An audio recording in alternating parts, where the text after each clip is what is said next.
जय श्री कृष्णा दोस्तों, क्या आप जानते हैं यदि कोई मनुष्य अनजाने में भी एकादशी व्रत का पालन कर ले तो उसके समस्त पाप क्षण भर में जलकर भस्म हो जाते हैं और वह व्यक्ति सरलता पूर्वक मोक्ष को प्राप्त होता है।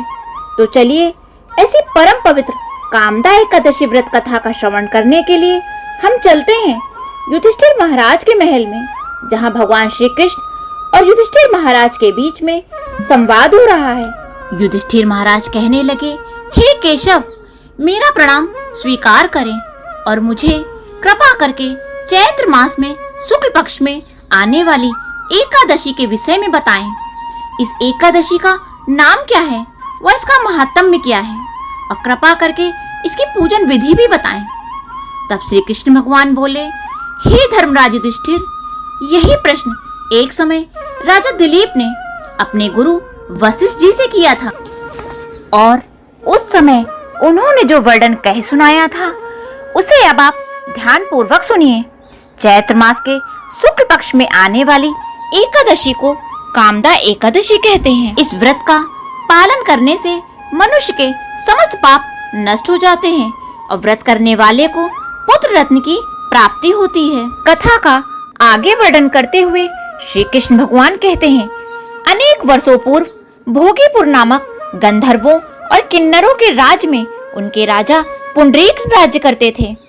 गंधर्वों और किन्नरों का यह राज स्वर्ण और कीमती रत्नों से सुशोभित था। चारों ओर सुख समृद्धि और प्रसन्नता का वास था। इस राज्य में ललित नाम का एक गंधर्व अपनी पत्नी ललिता के साथ रहता था। ललिता एक विशेष नर्तकी थी। उन दोनों में अत्यंत प्रेम था। उनके घर में हर प्रकार की सुख संपत्ति थी और उनके संबंध में इतनी प्रगाढ़ता थी कि वह दोनों एक क्षण भी एक दूसरे के बिना नहीं रह पाते थे।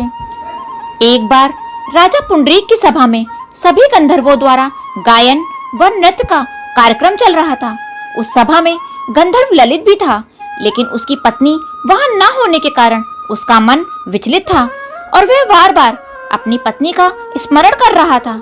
इस कारण से उसका स्वर बिगड़ गया और उसी समय राजा के दरबार में बैठे एक ईर्ष्यालु सांप, जिसका नाम करकोटक था, उसने ललित के नृत्य तथा गायन में होने वाली त्रुटि को राजा को जाकर कह सुनाया।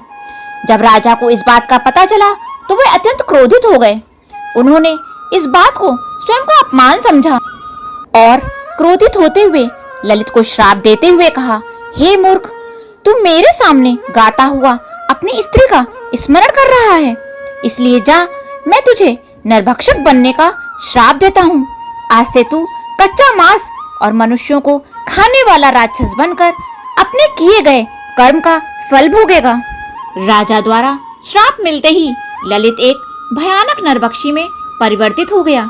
उसकी भुजाएं 8 मील लंबी थी, मुख एक विशाल गुफा के जैसा था, उसके नेत्र सूर्य और चंद्रमा की भांति भयावह थे, उसकी गर्दन पर्वत जैसी थी और शरीर 64 मील ऊंचा था। इस प्रकार नरभक्षी के रूप में ललित गंधर्व यातना भुगतने लगा। उसकी पत्नी ललिता को जब इस बात का पता चला तो वह अपने पति के इस भयानक रूप को देखकर बहुत दुखी हुई। अपने पतिव्रता धर्म को निभाते हुए अब ललिता भी अपने पति के साथ जंगलों में भटकने लगी। अपने पति को इस रूप में अत्यंत कष्ट भुगतते हुए देखकर वे विलाप करती रहती। इस प्रकार वन में भटकते हुए एक बार ललिता ने ऋषि श्रृंगी का आश्रम देखा। वह तुरंत आश्रम में गई और वहां जाकर उसने ऋषि श्रृंगी को प्रणाम किया।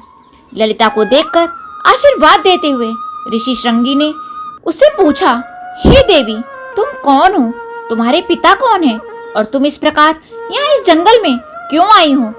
ऋषि श्रृंगी के वचन सुनकर ललिता ने कहा, हे ऋषिवर, मैं महान गंधर्व वृंदावन की पुत्री हूँ। मेरे पति गंधर्व ललित को राजा पुंडरीक ने श्राप दिया हुआ है, जिसके कारण वे नरभक्षी राक्षस बन गए हैं। उनका यह कष्ट देखकर मैं अत्यंत दुखी हूँ। हे ऋषिवर, कुछ ऐसा उपाय कहें जिसके द्वारा मेरे पति की इस योनि से मुक्ति हो जाए। ललिता की प्रार्थना सुनकर ऋषि श्रृंगी ने कहा, हे गंधर्व कन्या, आने वाले कुछ ही दिनों में चैत्र मास की शुक्ल पक्ष की कामदा एकादशी आने वाली है। तुम इस व्रत का श्रद्धा और कठोरता पूर्वक पालन करो और इससे प्राप्त पुण्य को अपने पति को अर्पित कर दो।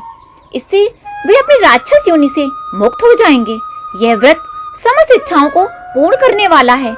ऋषि के वचन सुनकर ललिता ने कामदा एकादशी आने पर उसका श्रद्धा और निष्ठा पूर्वक पालन किया। द्वादशी के दिन भगवान वासुदेव अब ब्राह्मणों के समक्ष उसने कहा, हे प्रभु, मैंने अपने पति को इस भयानक श्राप से मुक्ति दिलाने हेतु इस व्रत का श्रद्धा और नियम पूर्वक पालन किया है। कृपया आप मुझे आशीर्वाद प्रदान करें कि इस व्रत के प्रभाव से मेरे पति श्राप मुक्त हो जाएं। जैसे ही ललिता ने ये शब्द कहे, उसी क्षण एक चमत्कार हुआ। नरभक्षी की योनि में रह रहे उसके पति ने उस योनि को त्याग कर फिर से गंधर्व का सुंदर शरीर पुनः धारण किया। तत्पश्चात उन दोनों ने व्रत का समापन किया और सुखपूर्वक अपने राज्य में लौट गए। इस कथा का समापन करते हुए भगवान श्री कृष्ण ने कहा, हे युधिष्ठिर महाराज, ये व्रत इतना पवित्र है कि जो कोई भी व्यक्ति इस कथा का श्रवण भी करेगा वह ब्रह्म हत्या के पाप से भी मुक्त हो जाएगा। तीनों लोकों में समस्त जीवों के लिए इससे अधिक श्रेष्ठ और कोई दिन नहीं है। समस्त संसार में इसके बराबर कोई और दूसरा व्रत नहीं है। सामान्यतः लोगों में मान्यता होती है कि एकादशी के दिन केवल उपवास व कथा सुनने का ही महत्व है, लेकिन ऐसा नहीं है।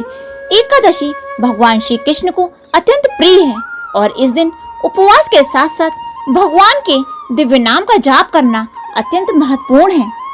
अब आप सोच रहे होंगे कि भगवान के तो बहुत से नाम हैं, कौन कौन से नाम का उच्चारण करें? तो एकादशी के दिन आपको सिर्फ एक ही मंत्र का उच्चारण करना है और ये महामंत्र है, हरे कृष्ण कृष्ण कृष्ण हरे हरे, हरे राम राम राम हरे